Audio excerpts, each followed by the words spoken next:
Well, what we've been able to achieve since we're using the MacroFab platform, outside of a great partnership with a truly innovative model that MacroFab has, we've also been able to leverage the platform to actually modify some of our own internal, I would call them work instructions, to more sync up with the MacroFab, because for manufacturing, that's very key.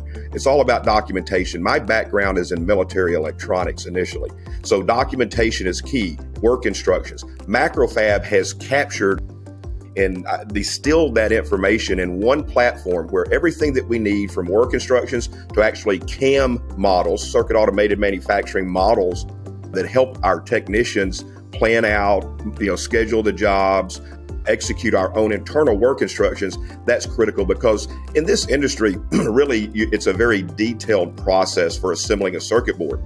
There's different technologies. MacroFab has a lot of that work already done for us. So when we do pre-production on jobs with our project managers and our process engineers, MacroFab has already done that. So we're actually collaborating as a partner with them with some very complete data package that you don't oftentimes see just from a regular OEM